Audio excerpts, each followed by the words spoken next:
Hi, I'm Matt Drake of Drake QS Limited. This series of podcasts concerns do-it-yourself construction adjudication.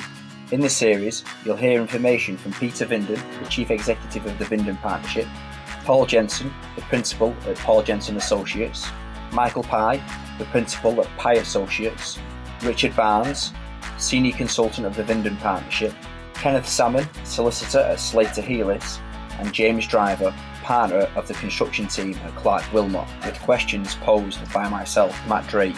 We hope you enjoy listening.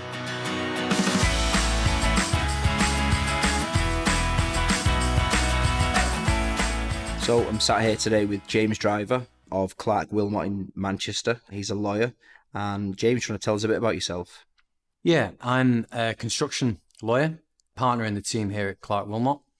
I specialise in construction and engineering disputes, but the team here is full service, so we do all the contracts at the start, and then we do the disputes as and when they arise.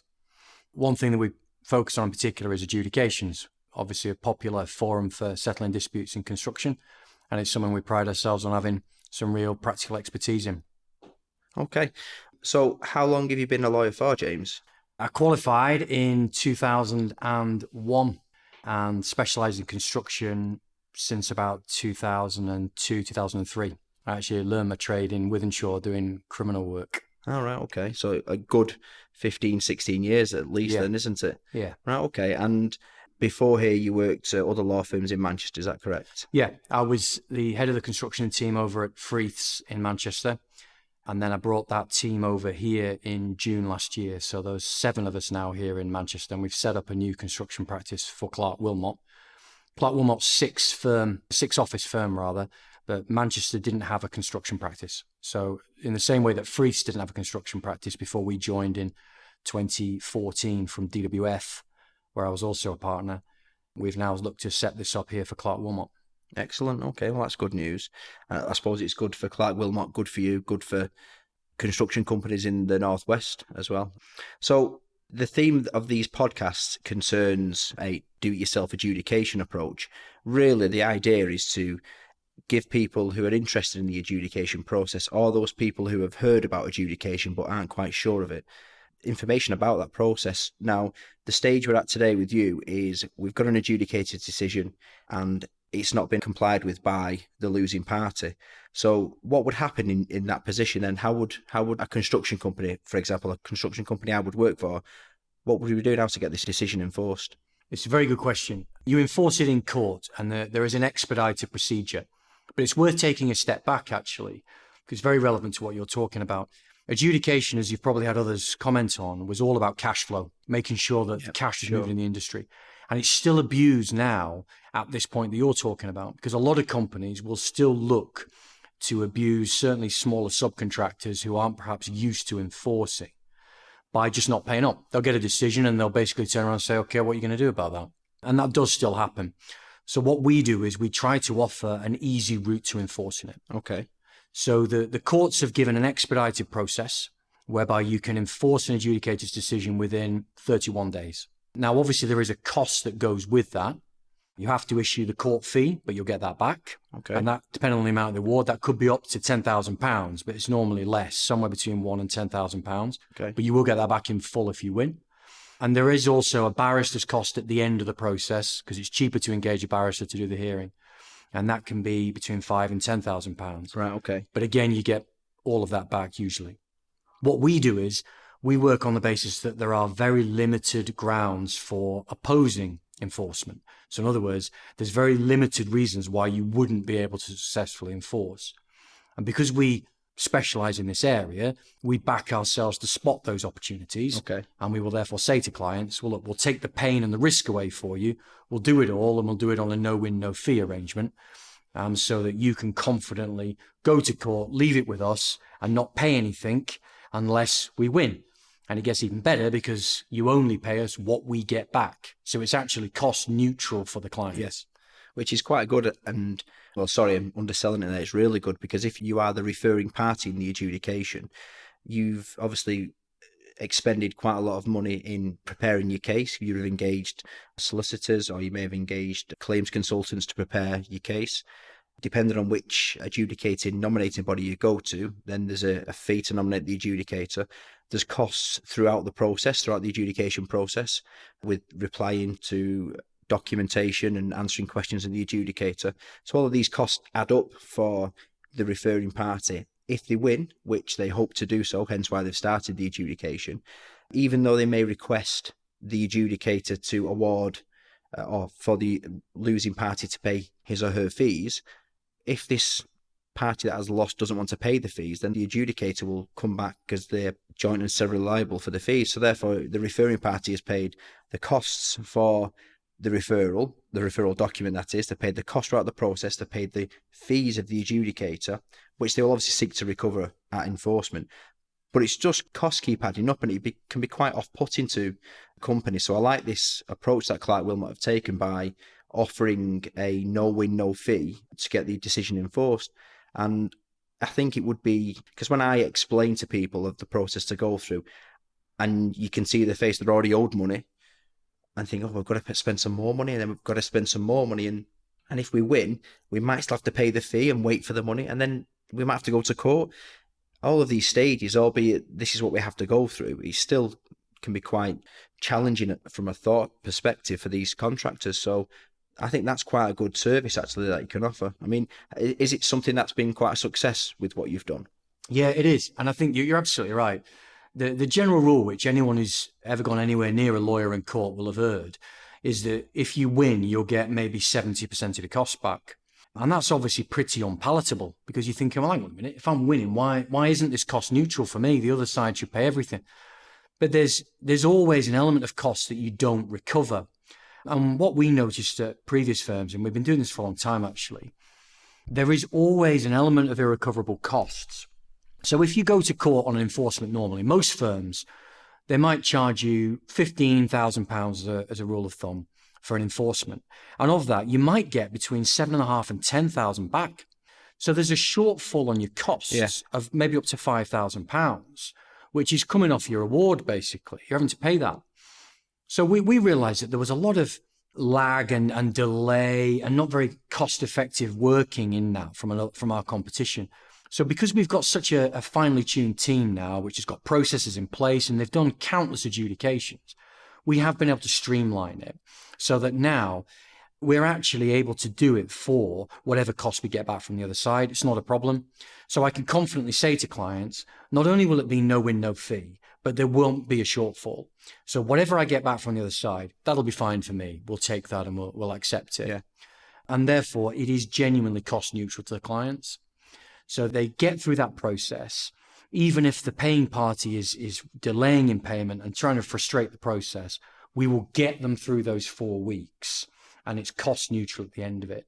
And I mentioned in passing that there's very few grounds to actually oppose that enforcement. And those very simply are, if the adjudicator has acted outside his or her jurisdiction, which we would spot, we'd fancy ourselves to spot that at the start. So we wouldn't embark on the process and then discover at the end, oh yeah, he's acted outside. We'd spot that. And a good example which we give to clients is, if you say to an adjudicator, what's 2 add 2? And they say 5, even though they've got the answer wrong, they've answered the right question, so that would be enforced. That's rough justice right there. That's how it works. But if you say to an adjudicator, what's 2 add 2? And they say, well, not really interested in that, but I can tell you that 3 add 2 is 5. They've got the answer right, but they've answered the wrong question, so that wouldn't be enforced. So it's madness, but that's how it works. So you've got that kind of situation. And again, that's although that's an extreme example, it is usually that easy to spot whether they've acted outside the jurisdiction. Or you might have a breach of the rules of natural justice, where they've perhaps not considered an argument properly, they've shown bias or something like that. And again, they're normally very extreme, obvious examples. So we can spot them and we don't waste time and effort pursuing something that's not going to be enforced. The only other thing to consider is viability, because you might have a nailed-on claim for enforcement, but if the reality is there are financial issues in the background, and those can cut both ways. You could have the paying party that's impecunious and might not be able to pay the award. And then you've got to pause for thought and say to yourself, well, what are we doing? Are we spending more money now and time and effort on something? The phrase throwing good money after bad. Exactly right. Comes to mind. Are we not going to get anything back? Or are there actually viability concerns within our own claim and our own situation, which will allow the paying party to stop enforcement? So, for example, you could have a situation where we ourselves are on the border of some kind of insolvency, on the brink, and the paying party can say to the court, well, hang on a minute, this process is set up so that I pay up now because that's adjudication, that's rough justice, and then I'm supposed to go to court and overturn the decision. But by the time I've done that, Judge, this party here won't be around, they'll have gone insolvent, so let's stop execution, don't pay up. Now, what that means is you don't get your money. So what we very simply have to do is we have to talk to the clients at the start and say, okay, do we have some financial problems here? And if not, if everything's fine, great, we crack on. If there are some financial concerns, then that's not the end of it. There are still ways we can go about it. And it's summarized basically as follows. If we can show to the court, yeah, okay, we're impecunious, we're struggling, but that's because the paying party hasn't paid us, then you'll be okay. Or we could perhaps say, yeah, we're in financial difficulties, we're not particularly solvent, but nothing's materially changed. We were always like this. Yes. That would also be okay, because you say to the judge, well, it was okay for this company to contract with us when they did. They can't very well now complain when it comes to paying us. So that's basically the consideration that you have to have at the start. Which is, and I think being honest and upfront with the client as well has a massive impact. I had a conversation earlier this week with an electrical company who were owed money. I won't say the name or how much they were owed, but I asked them, I said, is this life or death for the company? Do you need to get a result as soon as possible, or are you okay? And they're saying, well, we owe the supplier money as well. So we've bought materials on the project. We need the money in. And how long have you owed the supplier money for? I asked. Well, we're a few months in arrears. Now, they owed a national supplier money. Now, they don't wait. There's not a lot of leeway with them. So there's a risk there for them that even if they started an adjudication to get the money, and they're way off because the paperwork isn't correct, if they do start that adjudication and they were successful in that process, the company who they owe money to, they probably won't be interested in this. They'll just, do you know what, we've got debtors insurance against you, and we're going to basically, we want to recover our money, and if we have to recover that by kicking into touch you, unfortunately we'll do that. So it's quite good to be honest and upfront with them. But what I think would be interesting for the listeners is, let's say they have won the adjudication, the responding party, assume it's the referring party's one, hasn't paid what they should have paid or acted on the decision of the adjudicator. We come to you, we know all of the process for checking it's a viable cause and so on, but let's say it is, everything's worthwhile, let's go for it. What happens then? What's the paperwork that has to be filled in? Who fills it in? How long does it take? What information would you need from the company that comes to you for the assistance? Yeah, it's a good question. And to be honest, this is one of the best ways for us to complement the work that we do with our network of construction consultants, people like you, because it's something that is still the exclusive domain of solicitors actually going on the court record. You have to issue a claim at court. So this is how we dovetail nicely with the consultants, because it may well be that, for example, you have done an adjudication for the client. Yes. And then you come to us when the paying party hasn't paid, and we're then the ones who go on the court record and issue the claim. So the process basically is you go straight down to court and you issue a court claim. There's no pre-action protocol in this situation. You just go straight into court and you issue the claim as if you were issuing a normal claim. And that's why you have to pay quite a hefty fee depending on how much it is. So if it's a substantial claim, it might be a £10,000 court issue fee that you have to pay up front. Right, okay. What you then do immediately is you apply for summary judgment straight away. Okay. So normally, if you issued a claim, the earliest you can apply for summary judgment is when the other party has issued an acknowledgement of service saying that they're going to defend it. Right. Because then at that point, they're defending it. So you can say to the judge, right, we know they're defending it. So there's no grounds for defense. So we're going for summary judgment. This expedited process allows you to issue the claim and immediately apply for summary judgment there and then on the same day at the same time. And in addition to that, what you also do is you apply to a bridge time for service. Okay. Because normally you have to give the defendant a certain amount of time to consider the paperwork, but not in this situation. So you get an application for abridgment of time for service, and that all goes before the judge on the same day. It's then issued, and we serve it on the defendant. Right, okay. So you did mention there a few times the word summary judgment. Just explain what that is for the listeners, please. So summary judgment is an application under Part 24 of the Civil Procedure Rules, where you're basically saying that there is no triable defence. That's what you would say. So if you think about that, that's the application. There's no triable defence. And it is a bit complicated, but in a nutshell, the test there is whether there's a fancy, it's not a fanciful defence. Yes. Okay. It's not a particularly difficult test to defeat. So if you're the defendant and you're faced with an application for summary judgment, all you've got to do is you've got to show that you've got a defence that isn't fanciful. You don't have to convince the judge that you're going to win at trial, because there'd be plenty of time normally to do that. Yes. You'd have witness statements, disclosure, expert evidence, all the rest of it. You've just got to say, this isn't a fanciful defence. We've not just made it up. It's not hopeless. Okay? Yeah. So it's not a difficult test to beat. And consequently, you don't often make an application for summary judgment when you're issuing a claim. Right, okay. Because the idea normally outside of adjudication land is you have a pre-action protocol, you exchange correspondence, you understand the issues. And if you haven't been able to settle it, then you issue the claim. Right, okay. Very rarely will you be in a situation where at that point, when the defence comes in, you're thinking, well, this is absolutely hopeless. We'll apply for summary judgment. So we rarely do it.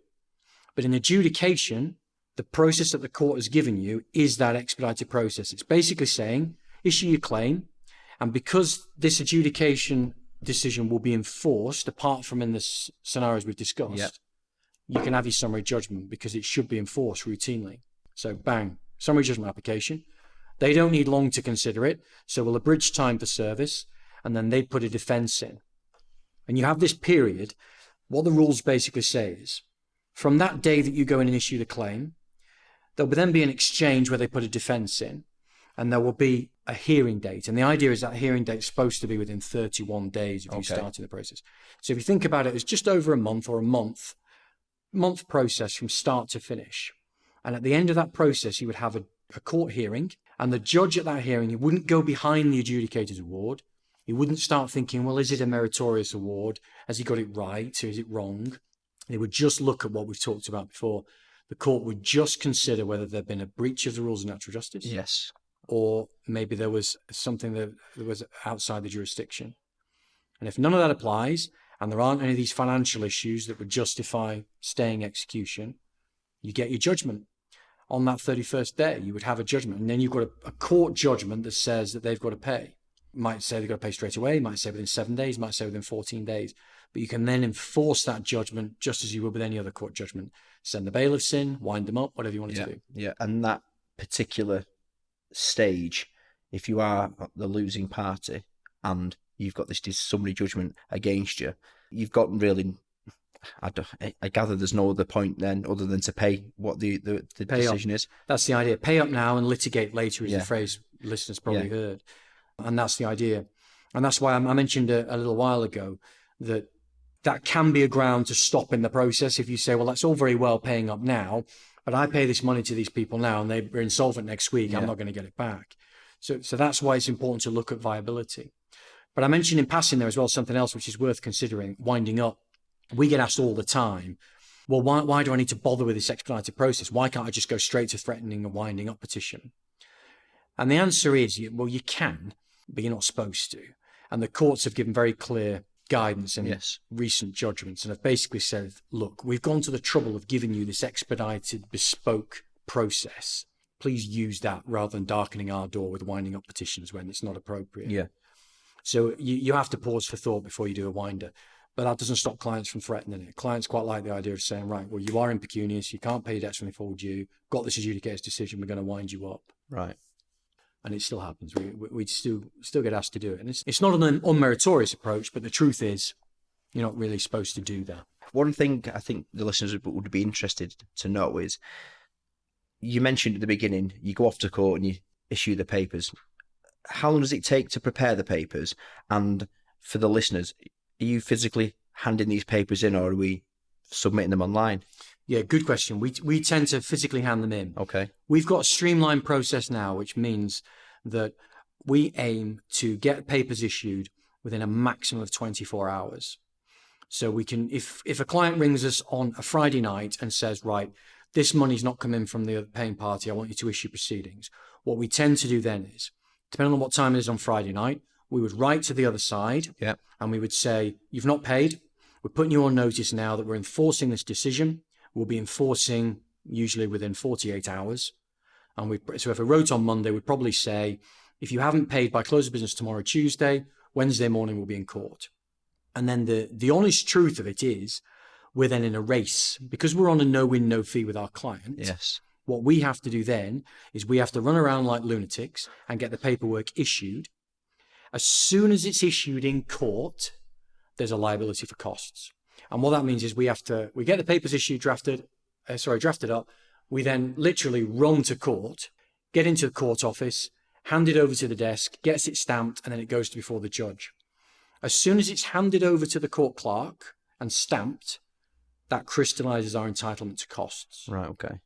So on a standard one where we're doing on no win, no fee, client will ring on a Friday, not been paid, right? Letter goes out usually Monday morning, pay within 48 hours, otherwise we're issuing on Wednesday. And then 9 times out of 10, somebody will pay at some point, but they might not pay straight away. If they haven't paid by the time we've issued, they have to pay the costs. Right, okay. So, and they're made aware of this in this correspondence you issue on the hypothetical Monday morning, so to speak. And we say that. So we're issuing on Wednesday. If you pay after Tuesday, you'll have incurred the court costs. Right, okay. And we've got plenty of precedents for doing that. And we do it successfully. And it's all on no win, no fee for the client. So we take what we get on the costs, which I know, can make us sound ruthless.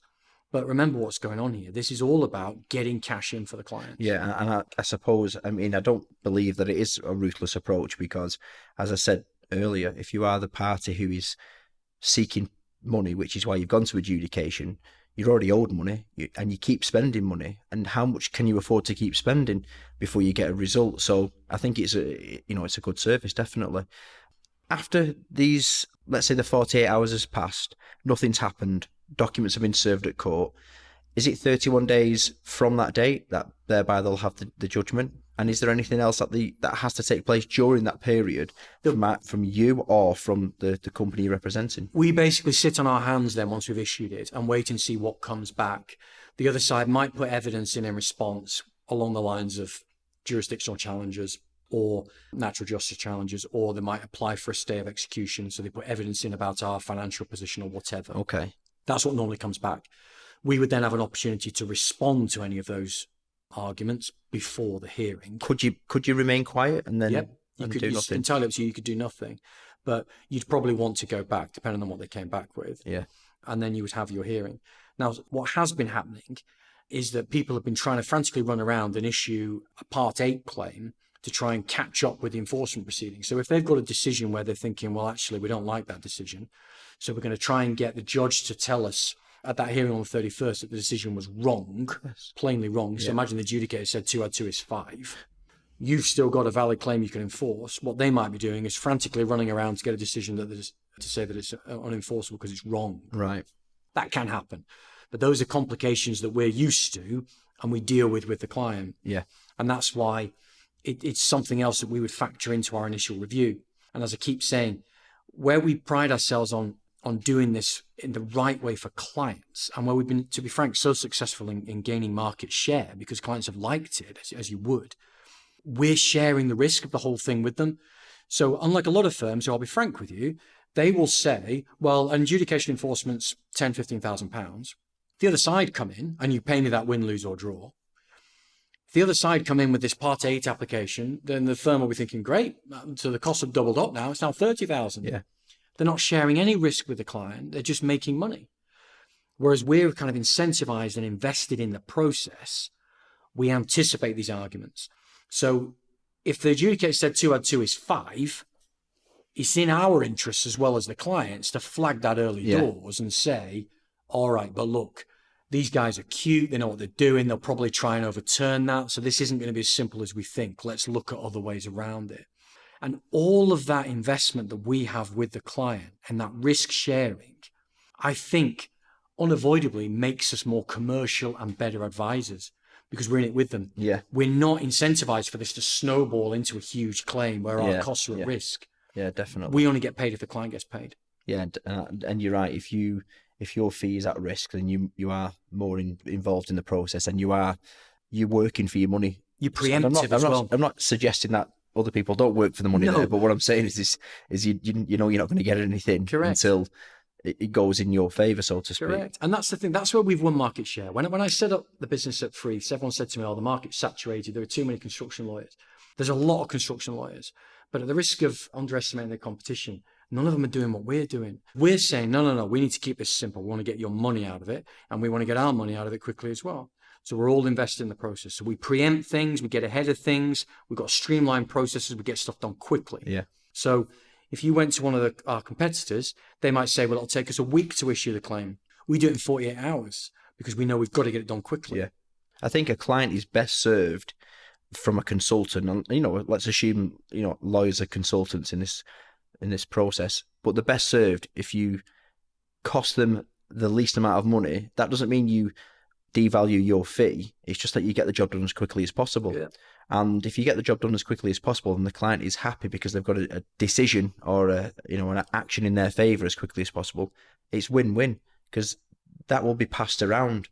They will tell people, and then you get the referral process is the referral of somebody saying, "Oh, I know a good lawyer," not the referral process of adjudication I'm talking about. But a referral process is the best way for business, in my opinion, is personal, referrals from one person to the next. And if they're happy, then they're going to spread the word. And then, "Oh yeah, it was James at Clark Wilmot. We'll give him a ring and he'll help us." And, that's one of the reasons why I'm on this podcast today, is because you told me about this process. And I thought people need to hear about this in the theme that we're doing. I thought it was quite, it's kind. Quite good. And I think really for us, our overarching approach is that we pride ourselves in aiming to be the trusted strategic advisor for our clients. That's what we do. It's not a case of like client comes in, let's milk them dry, and then next one. We don't do that. We focus on building long-term relationships with our client. And you can see when you look at it like that, this process is perfectly suited for it because we are investing in it with our clients. We don't want to have a situation where at the end of the process, the client's not got their money or it's snowballed out of all control and they're paying a hell of a lot more than they originally envisaged.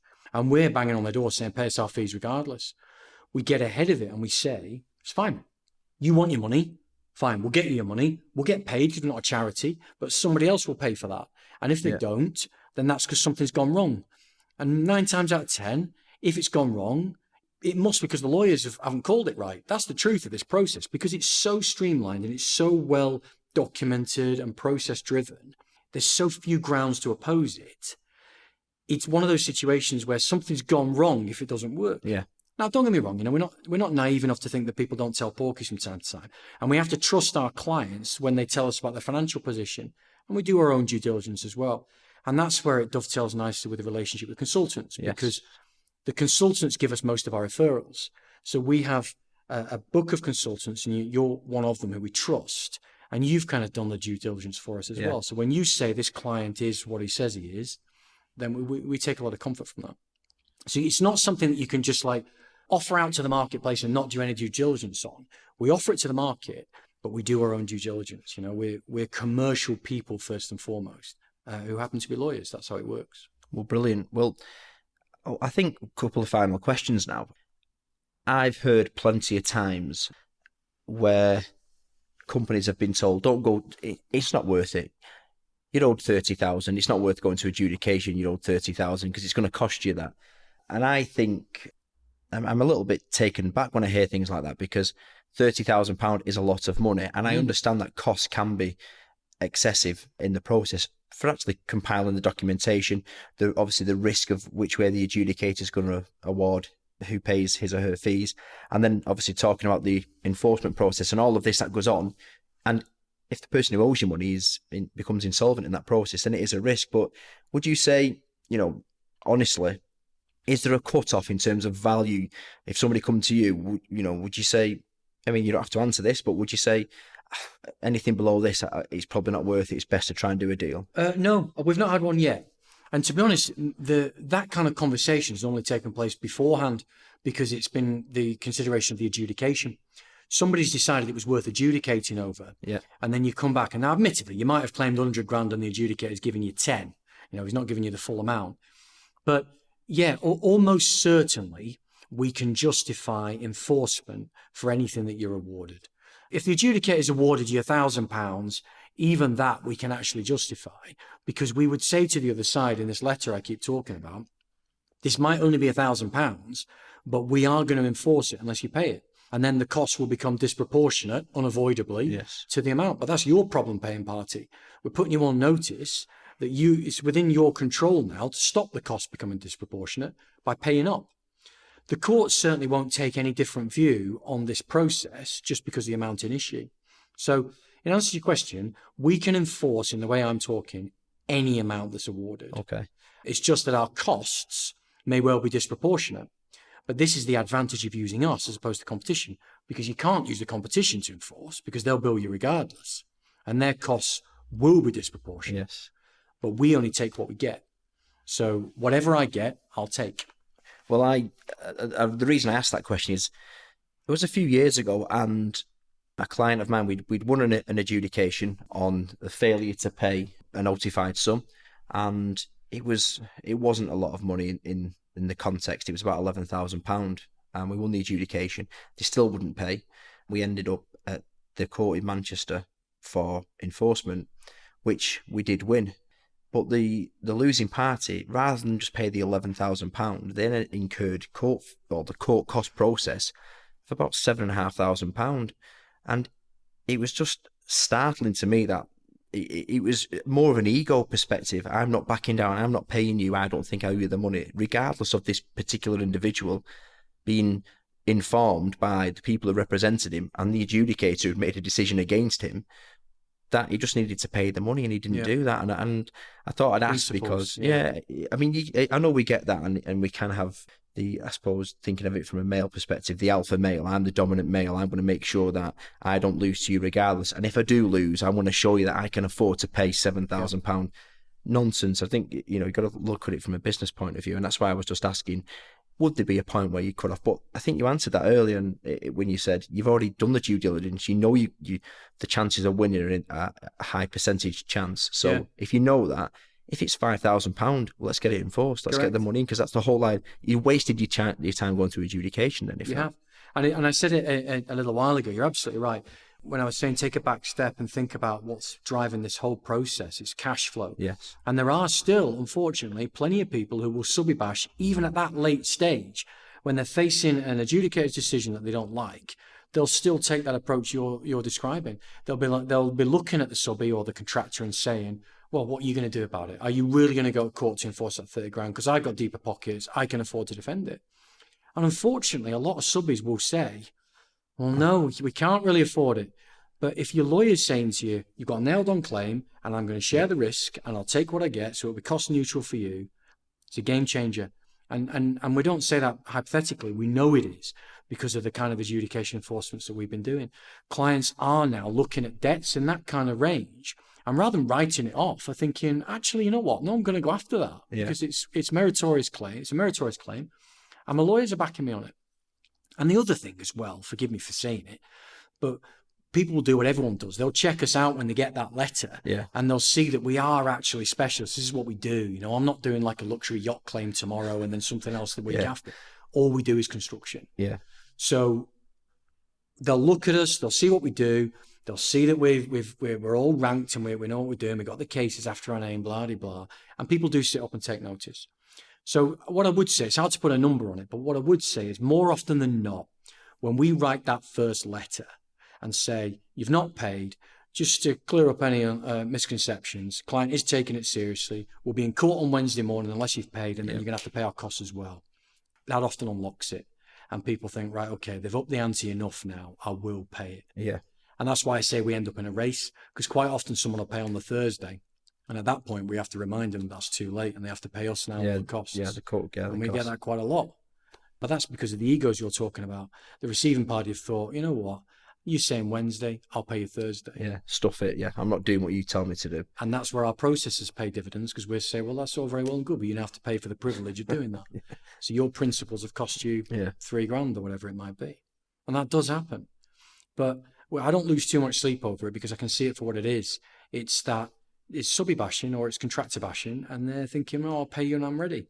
And that's not how it works. You pay when it's due. Correct. My sentiments as well. And Just one last question, and it's more of a general advice question you would give to contractors, clients, subcontractors, and subcontractors, and as far down the chain we could go. What single piece of advice would you give them from a contract perspective, in the sense of any aspect of a construction contract?